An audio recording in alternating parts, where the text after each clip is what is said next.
What's good, y'all? It's your boy Shane Hatter coming at you live from WBGR Studio. No BS, no holds barred sports talk show is back in the building today, and we're gonna be talking about some crazy things today. So I want you guys to get ready. Is it sit in your seats, get your popcorn, cause I got some receipts to pull up today. So it's gonna be really really fun. So hope you guys are ready for this. That number to call is going to be 301-429-9247. That's going to be the number to call. So I want everybody to be ready for that because this first topic I already know is going to ruffle a few feathers. Definitely is. I know it ruffled mine. Drum roll. Tom Brady. Tom Brady. Um, so for those of you who didn't see it this week, right? Tom Terrific got into it with the media. I mean, this normally never happens, it is what it is. But so Tom was asked a question about, the upcoming season, and then they asked him about Julian Edelman, and then next thing you know, the man just straight up walks off, and it seems like he was very upset. And then his exact comment was, "This is ridiculous." And then next thing you know, he walks off and doesn't even talk to the media from that point on. Do I agree with Tom Brady's actions? Well, let's pull up some receipts. Let's take a look at what has happened. So, look at this right here. So, not only he walked off when he asked, is it walked off, but then from Alex Guerrero, which is Tom Brady's trainer, he says, "I've known Julian since his rookie year, and he is a phenomenal athlete who takes his training seriously. It's disappointing to hear today's news. Elite athletes sometimes work with multiple coaches and help professionals as part of their training." This is only one tweet of two. Then Alex Guerrero goes on to say, "Here at our facility, we take a natural, holistic, and is appropriate and above all legal approach to training and recovery for all of our clients. And anyone who would suggest otherwise is irresponsible and just plain wrong." Which I'm going to say, which, let's be honest, folks, he's probably alluding to the NFL because the NFL suspended Julian Edelman for what was it, like, what, 4 games? So I think this is what people gotta understand. That's just not how it goes. And with that being said, um, what people have to understand is this. This has been the trainer as far as like the TB12 method, and all that great stuff that comes with it. What people gotta understand is Tom Brady trusts this man to help him, like, not only stay healthy but also get his life right so that way he can continue to play football. And the fact that he's still throwing like he's still an elite quarterback says a lot. And then what the other problem is you have to understand is you basically ask him a question about one of his teammates, his close teammate. On top of that, his number one wide receiver right now, because Brandon Cooks is gone. They don't have B Cooks. B Cooks is with the Rams right now, so he's about to start lighting it up for the LA Rams. And then the other thing about it is there's and then the Patriots this week thought it was cute to pick up Eric Decker. Well, that was cute. We don't know what kind of shape Eric Decker is going to be in as a playing for New England. Simple as that. And then the other thing is this is the same guy that, yes, when he was with Peyton Manning, he had a lot of yards. Yes, he looked good with Peyton Manning, but that was with Peyton Manning. He hasn't been the same since because he was with the Titans, didn't do anything. He was with the Jets, didn't do anything. I mean, I don't know what the Patriots were thinking, but again, that's none of my business.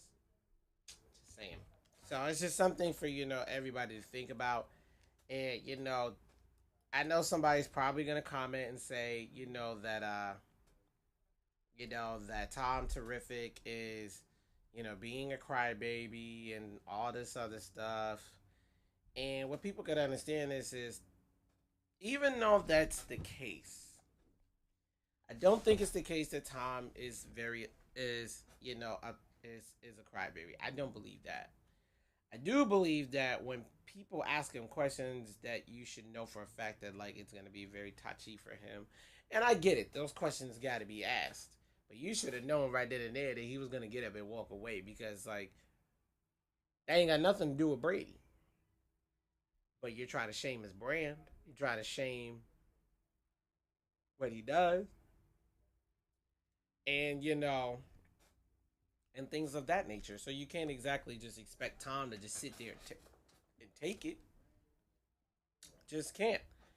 And the other thing is you also have to remember this.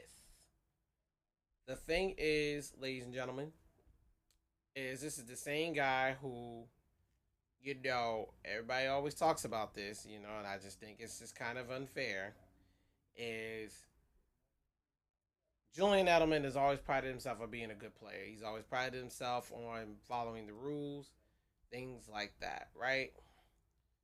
And for people to say those kinds of things about him, it's kind of unfair. It's not right.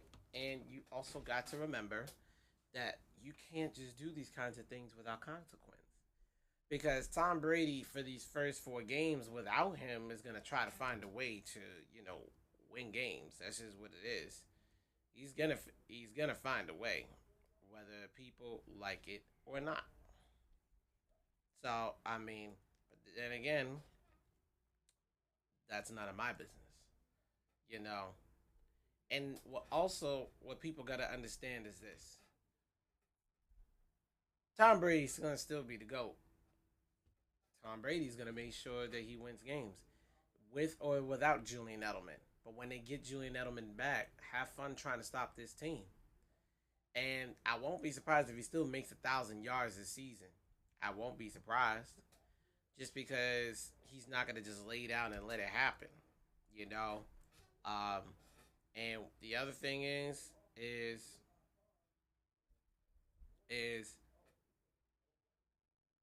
the one thing that I know people gotta realize, you have to realize, is that Tom is human. He's still human.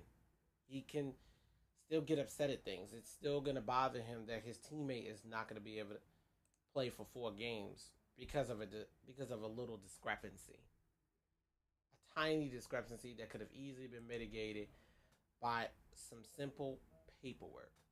And because it's the New England Patriots, Roger Goodell is always going to drop the hammer on whatever player has to get disciplined.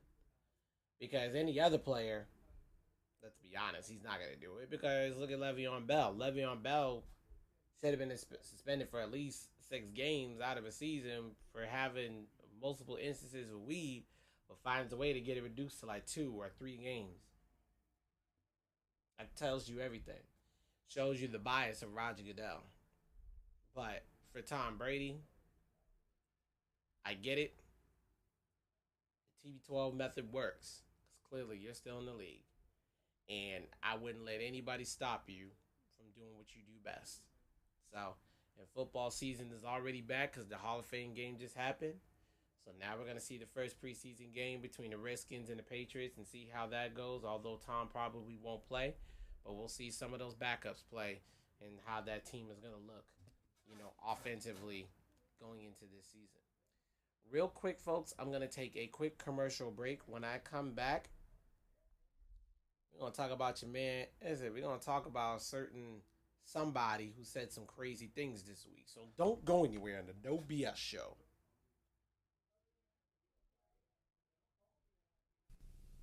When's the last time someone said thanks for checking over your shoulder before changing lanes? Or gave you a pat on the back for sticking to the speed limit? Or a thumbs up for not tailgating? Probably never.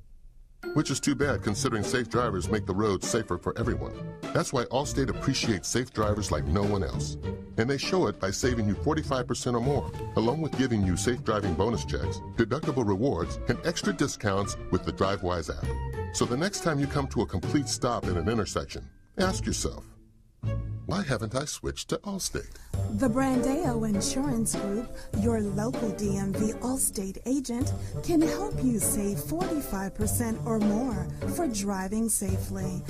Call him at 410-424-0844 and get a quote today. It pays to drive safely. Call a local Allstate agent today and find out how you can save 45% or more. Switching to Allstate is worth it. Savings vary, subject to terms, conditions, and availability.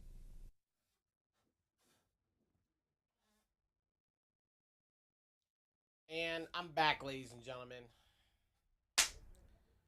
I've been waiting to talk about this all day long. Dak Prescott and Ezekiel Elliott. It's really quite sad when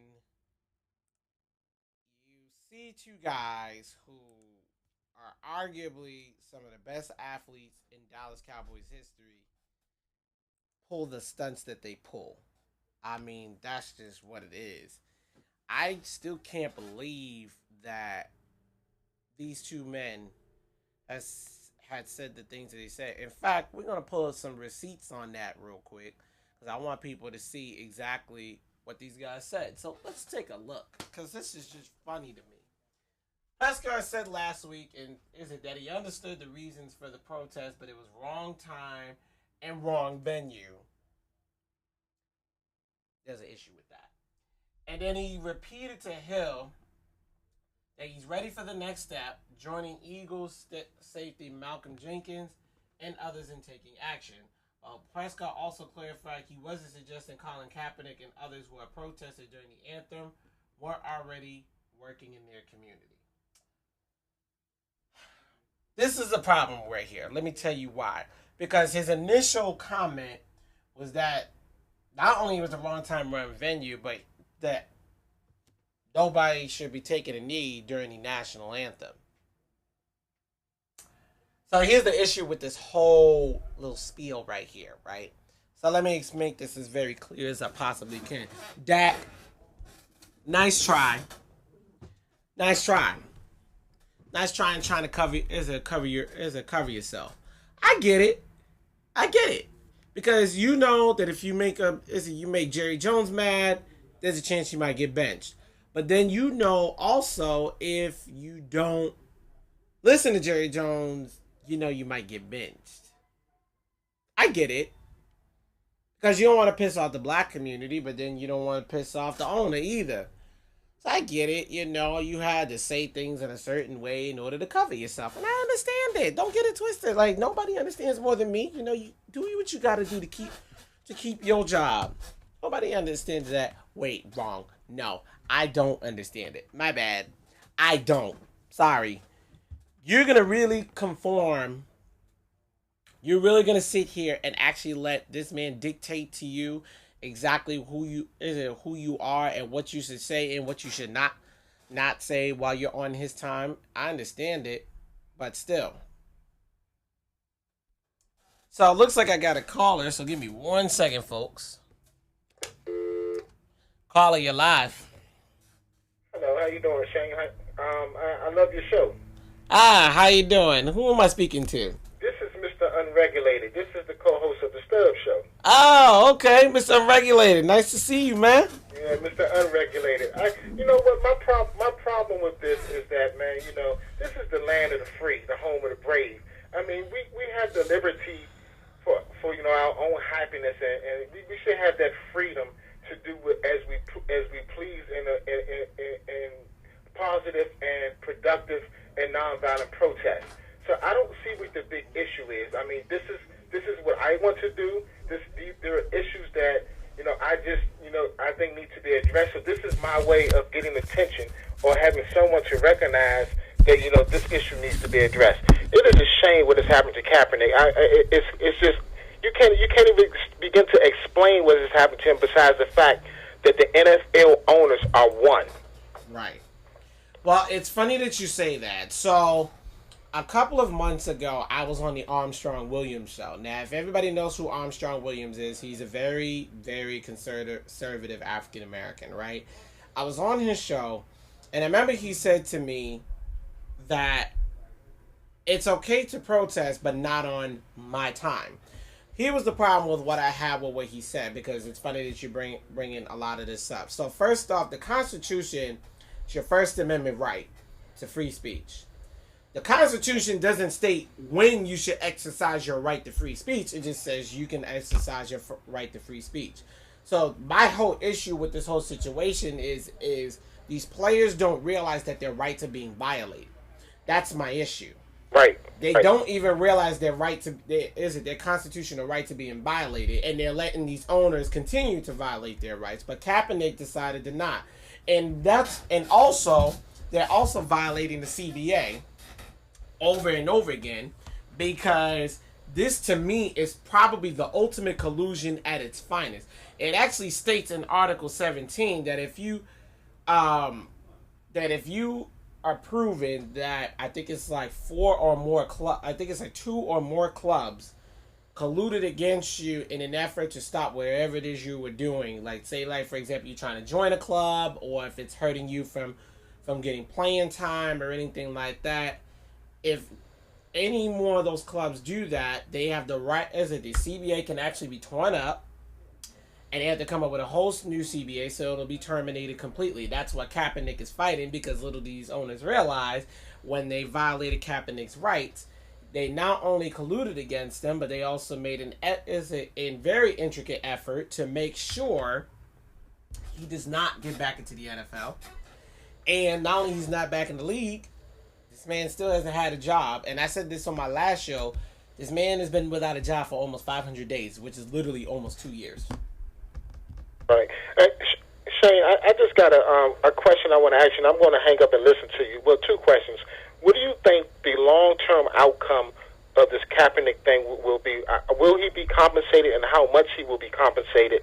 And the other thing is, when it comes to a group of people, and I don't want to say, my people, because I'm African American, but this is a group of people of all nationalities that will take the knee, or that has taken the knee. Now, explain to me why there aren't more players, more athletes, or more entertainers, backing, the NFL players wanting to, have their freedom of expression exercised. I mean, it doesn't make sense to me that people are so selfish that they don't see the cause. They think about me. Now, these owners may say, we're going to do this and we're going to do that. But I can tell you right now, if it was the Redskins, and I'm a Redskin fan, if Alex Smith and just Trent Williams and the other 5 other stars from the Redskins say, we're going to take a knee, and we want the rest of the team to follow us. We're a team. We're one. What happens if that whole team, or the majority of that team, takes the knee? I mean, then we can get somewhere. But right now, with 1 or 2 people or 1 or 2 persons doing it, we're not going to get anywhere. Those 1 or 2 people are going to get hurt, like Kaepernick. This needs to be a collective effort of teammates, or as collective effort of men or groups of people to take a stand and say, you know what, this is not right. We put you all in office to be a public servant to us, and this is what we want you all to do. And I'm going to hang up and listen to you, man. I enjoyed the show. I love the show. Thank you. And hopefully we'll get you on here soon.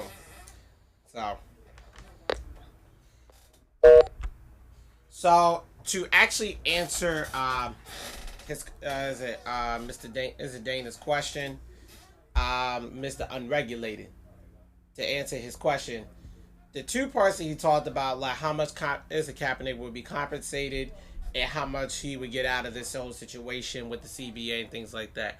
Well, he actually would be compensated a lot, because the problem is he had a certain contract with the San Francisco 49ers, in which he was actually released from his contract, and he wasn't able to sign with the ball club. Well, the problem is now that's going to be millions of dollars that'll have to be paid from him to him by the NFL, because of the fact that it'll be pain and suffering. It'll also be like the ball club's not giving him a job because of his stance.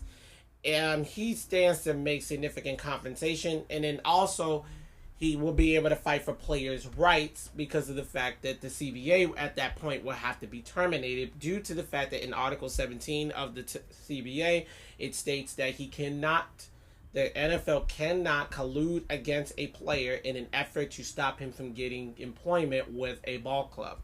So, with that being said, he actually stands to get significant compensation. The problem is actually proving collusion, because it would have to be through emails, it'd have to be through phone calls, text messages, things like that. Now the thing is the NFL now his attorneys are already saying that yes, I have this evidence. I am going to present this evidence at the appropriate time at the appropriate venue. So we will find out when that does happen. The second part to your question, that is it, Mr. Unregulated, what you said is why aren't other players joining up? It's something that I'm going to talk about later on in the show, but it's mainly because a lot of players are very, very in fear for their jobs, no thanks to the way these owners are operating, because they're basically saying if you take a knee, you're either going to be kicked off the team, you're going to be benched, or you won't be compensated for the games that you take a knee at, and you won't play. The problem with that is this is like concerning maybe one or two guys, and honestly a few clubs around the NFL, because the Eagles have no problem with their players taking a knee. The Giants have no problem with any of their players taking a knee. However, that doesn't mean that's not going to happen in other clubs. Like, for example, the Cowboys Jerry Jones already said that he's not going to allow these guys to take a knee. We already know that. Same thing with the Texans owner. It seems like those Texas teams, seems like something always going down there. I don't know what it is, but there's 1,000 things wrong with this whole situation. And at the end of the day, it's going to take that effort that you talked about in order for the players to be like, how about all of us taking it? Because they can't bench all of us, because if they bench all of us, that means they're going to have to forfeit the game, which, to be honest with you, it's not going to happen. This is why, and it's funny because last week I just talked about this, was how this is why the NFL is going to end up in a lockout. And I won't be surprised. In this lockout, I want everybody to remember, back in the 80s, there was a lockout and it lasted for almost half a season. So I want people to get ready for a lockout, because there might be a chance we might not even have football for an entire season, because neither side is going to want to budge. But the problem is these owners, they're going to lose money. So once they start realizing that you can't just keep violating players' rights, you can't do that.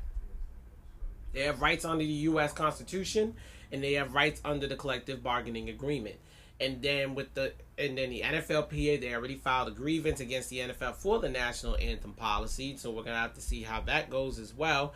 And then we're also going to see how this all plays out. Because Kaepernick and that CBA, and with Kaepernick taking the NFL to court, was probably one of the smartest moves I've seen a lot of NFL players make. Because it's mind-boggling to me how he doesn't have a job, and now Eric Reed, who just got released from the 49ers, also who took a knee, does not have a job as well. And it's quite unfair. And I know there's a countdown somewhere about Eric Reed and how many days he hasn't had a job either. But that remains to be seen. So we will see what happens. Now, ladies and gentlemen, I am going to take a quick commercial break. When I come back, I got something to talk about one of my favorite athletes out there. Great guy. But we'll see what happens. Don't go anywhere. No BS show.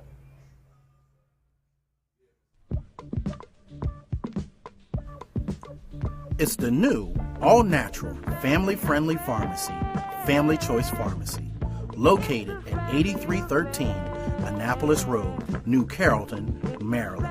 Family Choice offers alternative medicines as well as discount programs you can easily enjoy.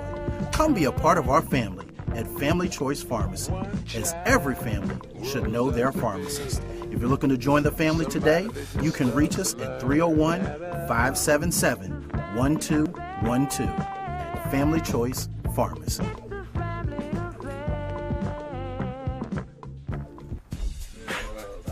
If you like to roller skate, you will love Lanham Skate Center. We offer all kinds of specials, birthday parties, skate classes, and more. You can even reserve the rink for a special event. Skate rentals only $3, so roll on over to Lanham Skate Center today. Located at 9901 Lanham Severn Road in Lanham, Maryland. For more information about our weekly schedule, visit us on the web at lanhamskatecenter.com or call for more information at 301-577-1733. That's 301-577-1733.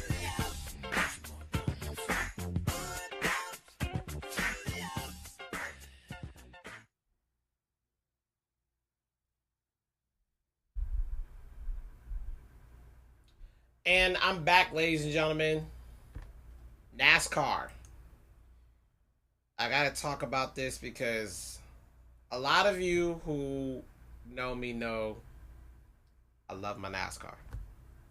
I had to talk about this man above me, man. This one was heartbreaking. So, Bubba Wallace, aka also his real government name is Darrell Wallace Jr. Only African American driver in NASCAR today had a very, very, very, almost a near tragic crash. And that crash was so bad, he had this to say. So I'm going to pull those receipts up real quick. So, this was heartbreaking. Bubba Wallace, as you can see in the 43 car, you know, he had to climb out under his own power after a hard crash at Pocono going into turn one. He literally said, "You literally think am I gonna die? Am I gonna get knocked out? Because the way I was heading for the fence was head on straight. I thought I was going to hit head on. My facial expression, I wish you could have seen it. I told Amanda, which is his girlfriend, ladies and gentlemen, yeah, you jumped around the corner and scared the hell out of me." And I'm like, oh, this one was like petrified. I didn't know if I was going to die or not. That's what Bubba Wallace had to say. Unfortunately, this is the reality of NASCAR. NASCAR is a very, very tough sport. You know, a lot of people think that just because it's a motorsport that, you know, these guys don't go through a lot of like physical things that go on, such as other sports, such as football, basketball, soccer, baseball. Motorsports is still tough. Why? Because these guys are flying at 200 miles an hour on a track, and things like this can happen. You know, crashes like that can happen. It does, and when it happens like that, you say to yourself, like, "Oh my gosh, it's really crazy." If you've been to a NASCAR race, you know exactly how tough it is for these drivers to drive like that. You know how tough it is for, you know, certain things to happen, to be able to get in that car and be able to climb out. And we've had some very fiery crashes before. Tony Stewart's had crashes before. Jeff Gordon. You know, these are some really bad crashes. Obviously, the worst crash, in NASCAR's history, I know everybody ever saw, was Dale Earnhardt Sr. when the Intimidator himself hit the wall at about a buck 20, going 120 miles an hour, smack dab into a wall, trying to help his then friend, Michael Waltrip, win his first Daytona 500. It was a very sad race, and unfortunately, Dale Earnhardt Jr. watched his dad die on that track.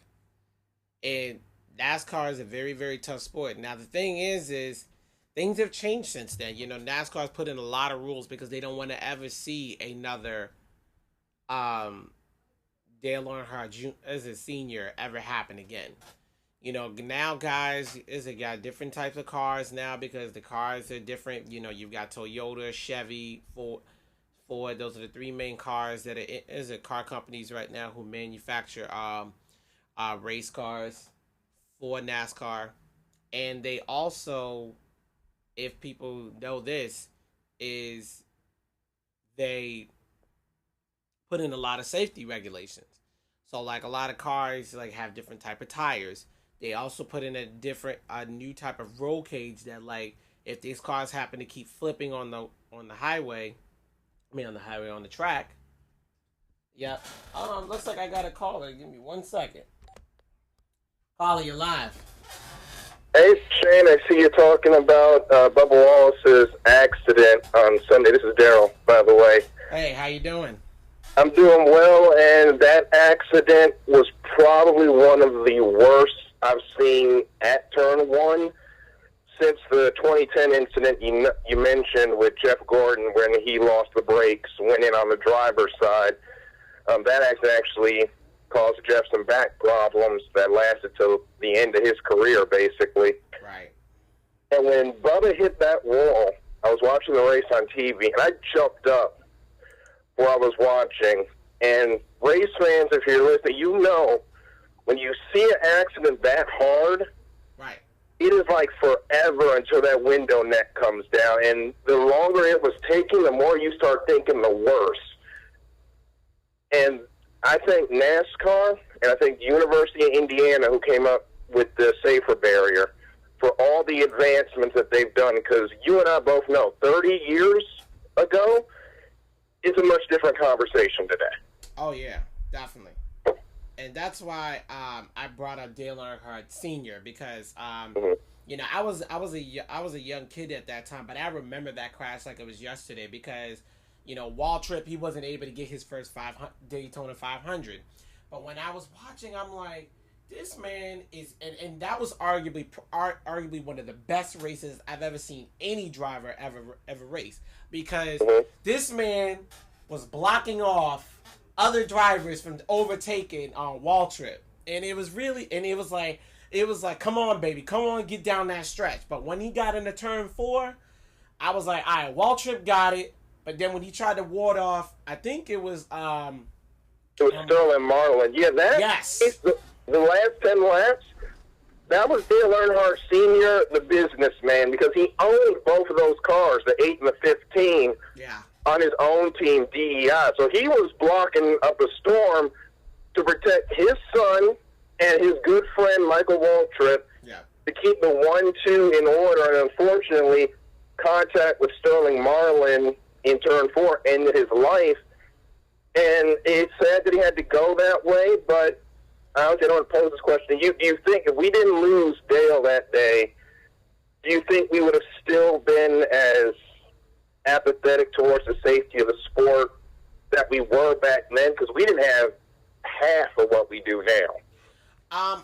To be honest with you, if that didn't happen, I don't think the safety regulations would have been put in place. Mainly because for NASCAR, you know, why fix it if it ain't broke? Which I would have understood that, but now, now the thing is with these safety regulations being in place, the good thing is at least it's there, because it'll prevent these drivers from getting hurt like they used to. Because I mean, Jeff Gordon, that crash that he went through was bad, and I understand that he has back problems, but I would rather him, you know, be able to still have that opportunity to get to the doctor and at least figure that out, so that way he could go on and live his life, than for him not to be here at all. Because unfortunately, a lot of these guys have come very, very close to, you know, not being with us anymore because the way the sport is. I mean, you know, and that's why I was saying earlier in the show that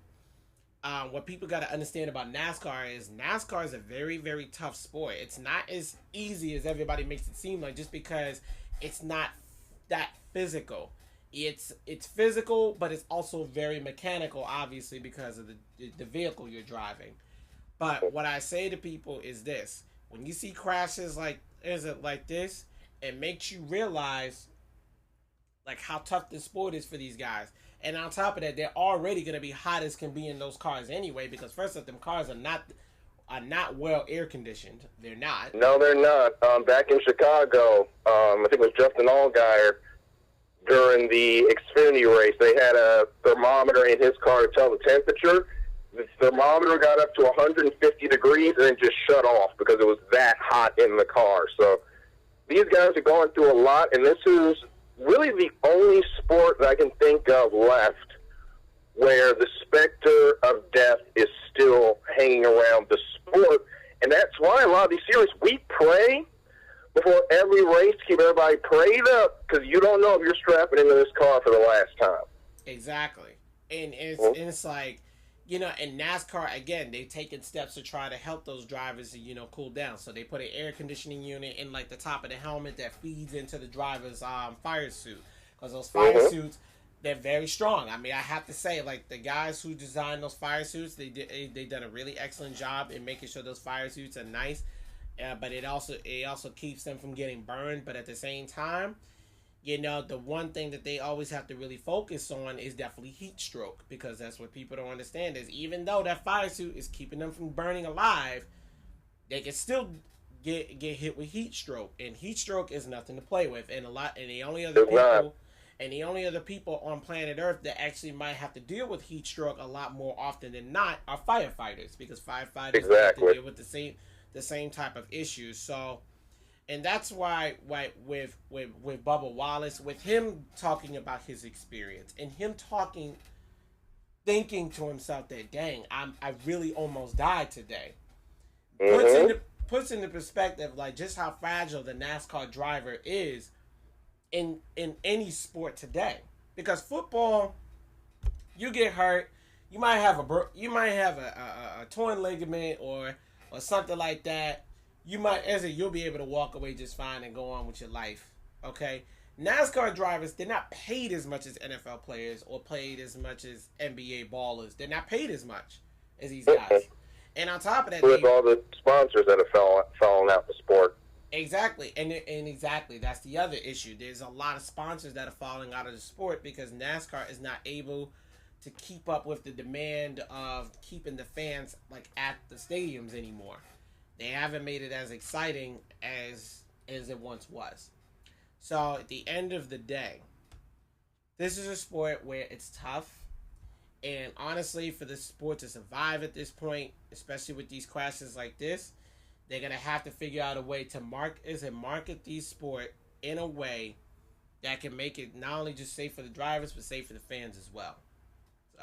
Well, they're trying on the safety of the driver's side and definitely the safety of the fans, even though every now and then those systems get tested. We saw it happen at Daytona last year when Austin Dillon got in the fence. Some debris got through the fence, but luckily no one was severely injured. So they always have safety at the forefront. Unfortunately, it took someone passing away for a lot of the guys to take it seriously, but now they've made these cars about as tough as tanks right now. And when you see a guy hit a wall, not just how like Bubba Wallace did, but in the first year of the COT, when David Rudiman hit the wall at Texas at the highest recorded G load in NASCAR history, which I think was over 100 Gs, and he climbed out of the car like it was nothing.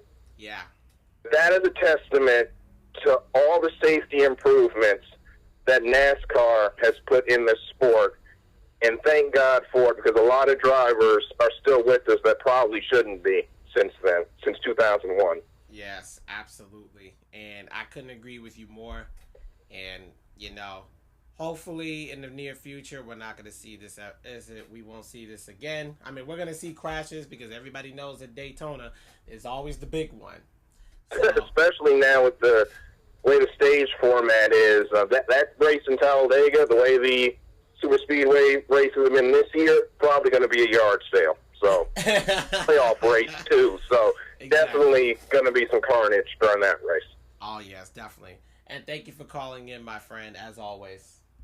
Hey, you're welcome. Have a good one. You too. So, ladies and gentlemen, there you have it. I mean, Daryl Kinsey is a very well versed expert on NASCAR and great friend of the show. So thank you for calling in again.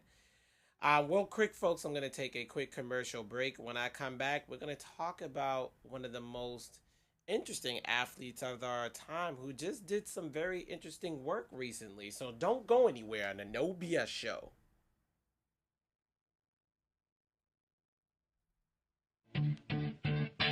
Have you been looking for a new car? Godwin Motors has got you covered. Check out their credit stimulus package sales event. 100% credit approval regardless of credit, and emergency lenders on hand. Godwin Motors is located at 9071 Lanham Severn Road in Lanham, Maryland, 20706. Log on to their website at www.godwinmotorsonline.com or call 301-577-0400. That's 301-577-0400. That's Godwin Motors. And let them know you heard about them on WBGRsports.com.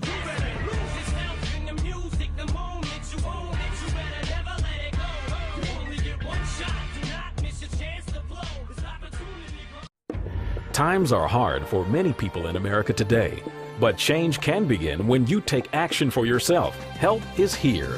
Log on to mymoneymyfreedom.com and get connected with a proven recession-proof company that has been helping people find financial freedom for nearly a decade. Whether you're looking to supplement or replace your income, they can help. They're a company with a AAA rating from the Better Business Bureau, and they do business in over 40 countries. Log on to mymoneymyfreedom.com. No selling soap, perfume, or makeup to your family and friends. No cold calling or knocking on doors for customers. They bring the customers right to you. The first step is yours. Take action now. Log on to mymoneymyfreedom.com. Their team of professionals are ready to help you succeed. Don't wait. Take action now. Start improving your financial future and put the passion back in your life. Log on to mymoneymyfreedom.com. That's mymoneymyfreedom.com. Take action now.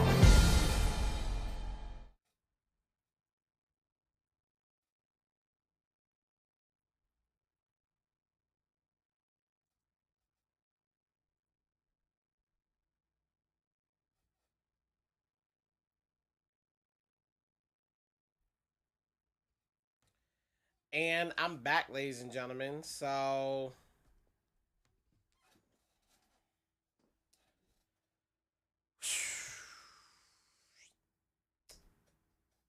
LeBron James.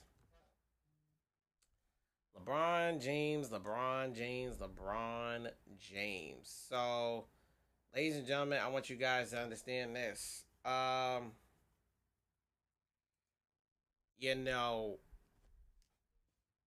He just recently built this school, right? Just recently built a school. And I'm just like, interesting. So, I'm like, wow. But we're going to pull some receipts up on that too. So here's what it is.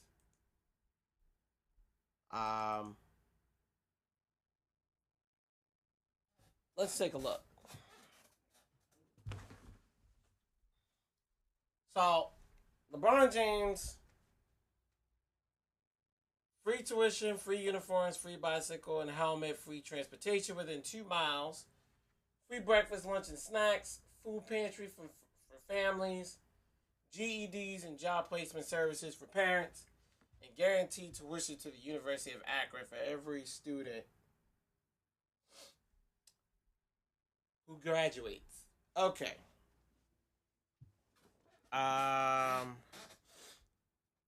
So here's the thing.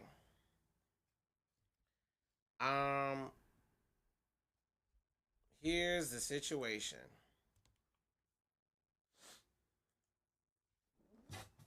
How can you... Now, I get it. This is LeBron James we're talking about here, right? We're talking about one of the most polarizing athletes in this world today. The guy's 3-6 in the NBA Finals, got 3 rings, but he's got 6 finals losses. but has put his team on his back every single finals he's ever been to, and has carried them all the way there. And I get it.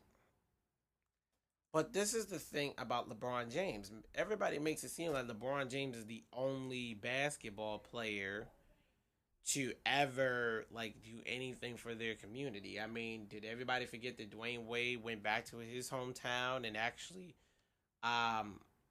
put money into into keeping one of their libraries open so that way kids can go there to do the things that they do? But wait, we forgot about that though. But then everybody forgot about the fact that Michael Jordan donated like $7 million. Is it to a charity in Charlotte, North Carolina to help with community issues on police brutality? But I mean, again, that's just what it is. But everybody forgets that though. I mean, but because LeBron built a school, well, I get it. That's cool. I like it. I like the idea. But there's one problem with this whole situation. So you said free tuition, free uniforms, free this, free that, free that, free that, free that. Where the money gonna come from? Congratulations, but I want to know where that money's gonna come from. That's the first thing. Secondly, and I get it. He's an activist, and what he did was arguably greater than any other athlete because he's affecting his community in such a positive way. But when people are making it seem like he's the only one that's like ever given back, there's a problem there. And it's like, for athletes, what do athletes need to do to step up in order to, do the same kinds of things?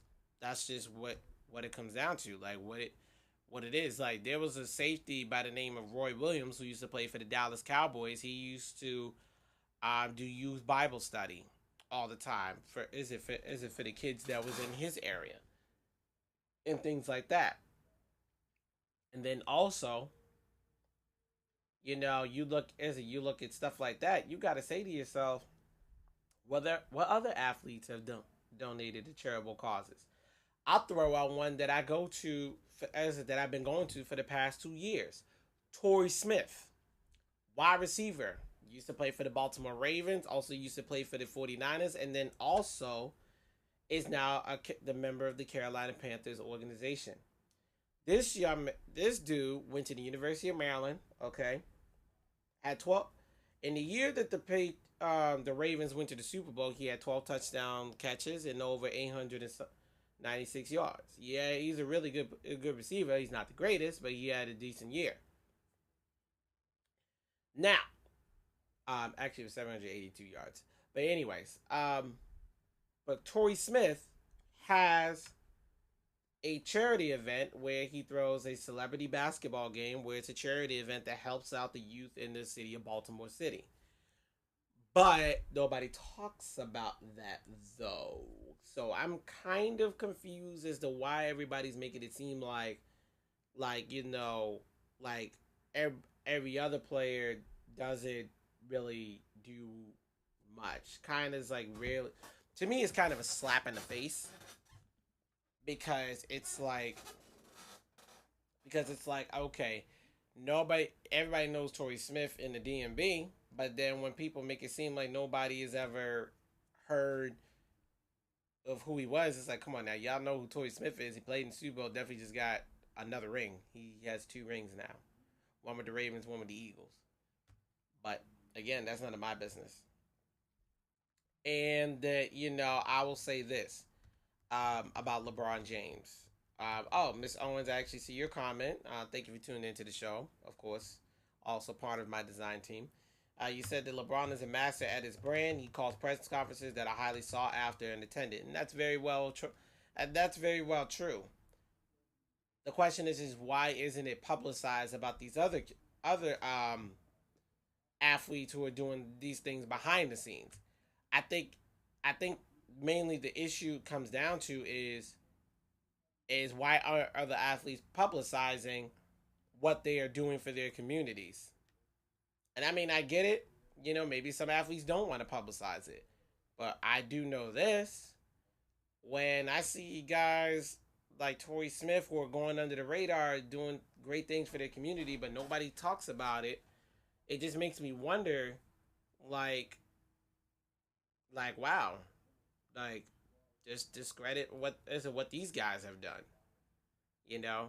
But LeBron James.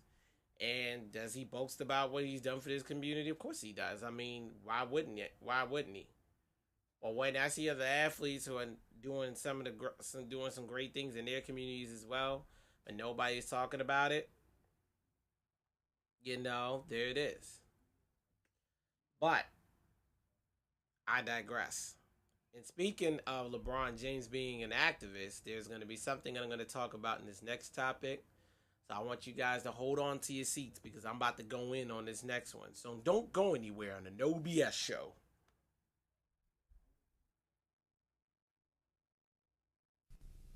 When's the last time someone said thanks for checking over your shoulder before changing lanes? Or gave you a pat on the back for sticking to the speed limit? Or a thumbs up for not tailgating? Probably never. Which is too bad considering safe drivers make the roads safer for everyone. That's why Allstate appreciates safe drivers like no one else. And they show it by saving you 45% or more, along with giving you safe driving bonus checks, deductible rewards, and extra discounts with the DriveWise app. So the next time you come to a complete stop in an intersection, ask yourself, why haven't I switched to Allstate? The Brandeo Insurance Group, your local DMV Allstate agent, can help you save 45% or more for driving safely. Call him at 410-424-0844 and get a quote today. It pays to drive safely.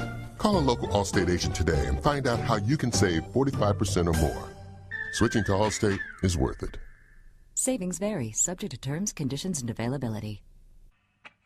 Do you like to travel? Do you like to make money? Well, here's a way you can do both. Vacation Travel allows you the luxury of doing just that. If you want access to unpublished fares, reduced rates for travel agents, access to worldwide selection for family, group cruises, and all types of destination travel, then contact www.kingscourt.vacation.com or call 240-393-7962. That's 240-393-7962. You deserve to travel like royalty. See you on your next vacation.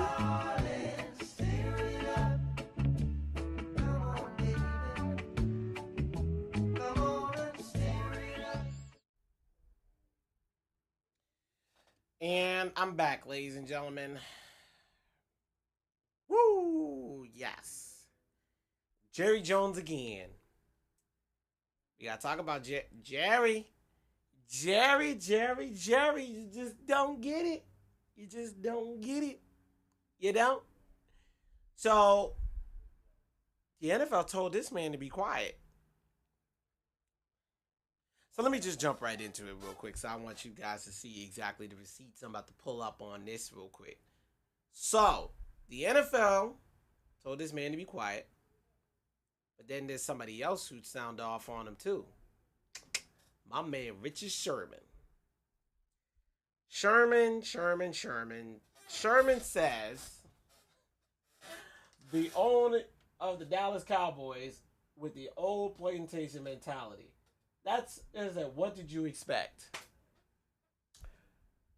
Only Sherman would say something like that, right? So is it now? I want people to understand this about Richard Sherman. Sherman has always been behind Kaepernick this whole time. He's always been behind been behind Black Lives Matter, all that other stuff, right? But here's the situation, ladies and gentlemen. Do I agree that Jerry Jones has an old plantation mentality? Most definitely. You can't sit here and tell me that one of the oldest owners in the league, one of the most vocal owners in the league, that it doesn't have this kind of mentality after his comments about the national anthem. Last time I checked, Like, last time I checked, it's honestly very simple. People really need to stop harping on the flag. The players are not disrespecting the flag. They never have been, and they never will. Eric Reed, the guy who was taking a knee, little do people realize he has family members who are military. Got military families. Marines, actually. They are Marines. And they fought in Afghanistan before. So when I hear people are saying, well, he's disrespecting the military, well, then you're basically saying he's disrespecting his own family because they're definitely military too. So you're not making any. So a lot of these naysayers don't make any sense. I actually have been trying to figure that out. I'm like, but you do realize they got family members in the military. So if they're family members in the military, then how are they disrespecting them? I'm just trying to figure that out. My mind has actually been trying to wrap around it. So, but I can't. You know why? Because you got guys like Jerry Jones in the league. You got guys like Jerry Jones was being influenced by the President of the United States, also known as Donald Trump. Yes, I said it. You're letting this man influence the NFL and using this as political fodder. It's like, come on now. At some point, you've got to have your own mind. These guys have let it be known that black lives need to start mattering because 75% of the NFL are black players. Even some white players have decided to take a knee along with their black teammates, such as the Browns kicker, Chris Long. He been sounding off for ages. Okay, that's just what it is. Chris Long been sounding off for ages. I mean, it says a lot when even, I'm going to take this outside of the NFL. It says a lot when even the Capitals, this hockey team that just won the Stanley Cup, even said they're not going to go to the White House. I'm just saying. It's just a sad reality and it's a sad fact. The facts are you can't sit here and act like one does not work without the other. And then you're going to tell players they're going to start being fined for staying in the locker room when that's actually a policy that the NFL decided to institute. Well, guess what, Mr. Jones? You about to lose this fight. This is why all these players in the NFL, you all need to start taking a knee, and you all cannot allow them to keep violating your rights. Because this lockout is going to happen. I just don't know when it's going to happen, but it's going to happen soon. And it's really sad that even in this day and age, they're still fighting the same issues that they're still fighting. But it is what it is. But, again, I digress. That's none of my business. But Jerry Jones, you've dug your own grave. Because it kills me when it's something that the late Confucius once said. You know, usually when you want to take revenge on somebody, you have to dig two graves. The late Confucius once said that. You took revenge on Kaepernick, and now this is all about to come back to bite you. I'm just simply saying. Ladies and gentlemen, I thank all of you guys for tuning into the show today. I had a great time discussing all of these great topics, and thank you for all the people who have called into the show today, especially Mr.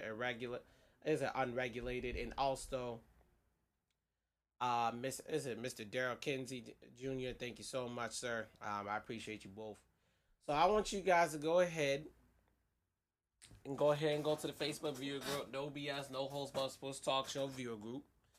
And then what I want you to do is follow my blog on Blogger. It's going to be underground. Is it No BS, No Holds Barred Sports Talk.blogspot.com. And then I want you to follow my social media, okay? I want you guys to follow that. It's going to be insane_Shane29, underground SB29, also shiz_29, and No BS, No Holds Barred, underground sports LLC.blogspot.com. And then if you want to advertise with the show, okay, contact me at undergroundsportsllc@gmail.com if you want to advertise with the show. I'm waiting to hear from you guys.